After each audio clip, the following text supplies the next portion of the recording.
क्या तुम धर्म हेतु अबोध रूप में अपने ग्रह को तज सकोगे?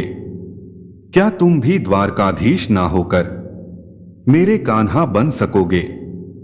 दुख भोगने वाला आगे चलकर सुखी हो सकता, मगर दुष्ट देने वाला कभी सुर्खी नहीं हो सकता। मनुष्य कितना भी गोरा क्यों ना हो, परंतु उसकी परछाई सदैव काली होती है। मैं श्रेष्ठ हूं यह सोचना, यह आत्मविश्वास है, लेकिन सिर्फ यह कहना कि मैं ही श्रेष्ठ हूं, यह अहंकार है। इच्छा पूरी नहीं होती तो क्रोध बढ़ता है, और इच्छा पूरी होती है तो लोभ बढ़ता है। इसलिए जीवन की हर स्थिति में धैर्य बनाए रखना। मनुष्य जीवन जीने के दो रास्ते हैं, चिंता व चिंतन। कुछ चिंता में जीते हैं, कुछ चिंतन में।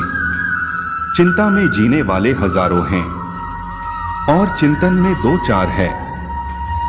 उसने तुम्हें मार्ग दिखाने हेतु संघर्ष का जीवन जिया, धर्म की शिक्षा हेतु उसने भी संघर्ष का हलाहल पिया। अगर किसी के व्यक्तित्व जानना है तो पहले उसके विचारों को जानना होगा, क्योंकि व्यक्ति के विचार ही उसके व्यक्तित्व को दर्शाते हैं। आदमी को 84 लाख योनियों के बाद यह मनुष्य तन प्राप्त हुआ। इसे ऐसे ना गवाएं। हर समय परमात्मा के नाम का स्मरण करें। बुरे कर्म करने नहीं पड़ते, हो जाते हैं, और अच्छे कर्म होते नहीं करने पड़ते हैं। मीरा कृष्ण भजन गाती थी, हम मीरा के भजन गाते हैं। भक्ति की शक्ति यही है, भक्त भी भगवान बन जाता है।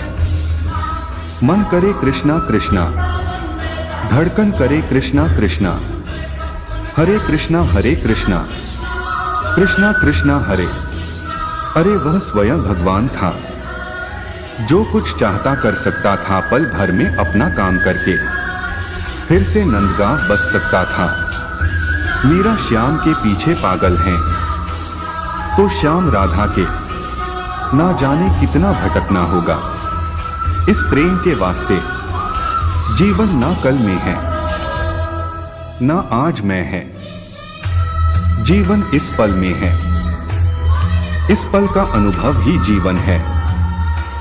हम दुनिया से कभी शांति नहीं पा सकते जब तक हम खुद अंदर से शांत ना हो। यह सच बात है कि भूल करके इंसान कुछ सीखता है, परंतु इसका यह मतलब नहीं कि वह जीवन भर भूल करता रहे और कहे कि हम सीख रहे हैं।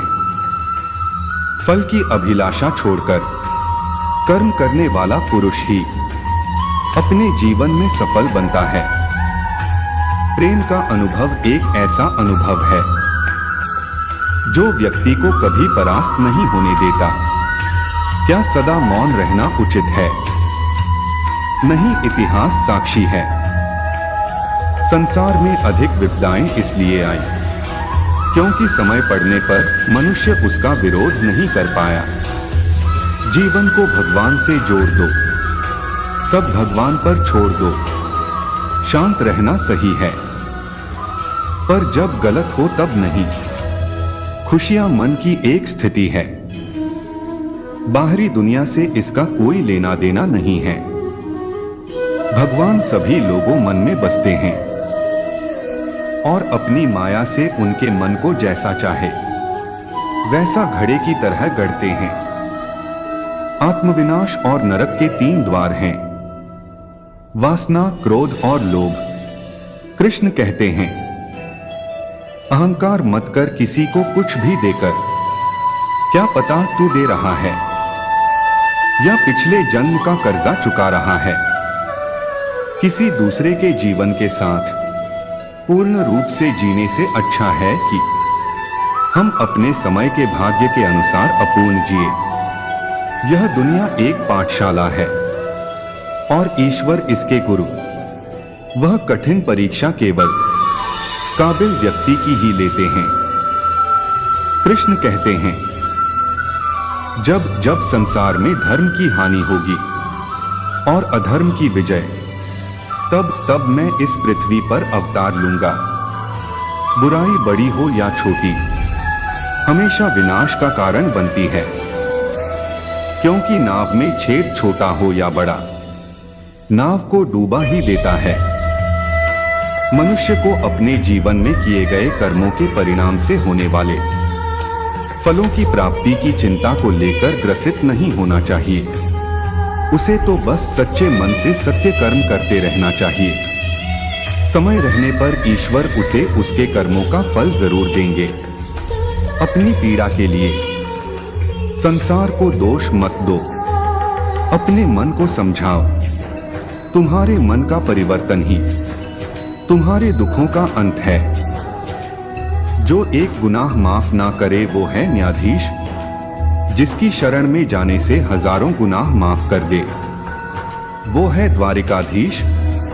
जय श्री कृष्ण। जो आपकी खामोशी को ना पढ़ पाए, उसे बोलकर अपना दुख बताना समय व्यर्थ करने जैसा है।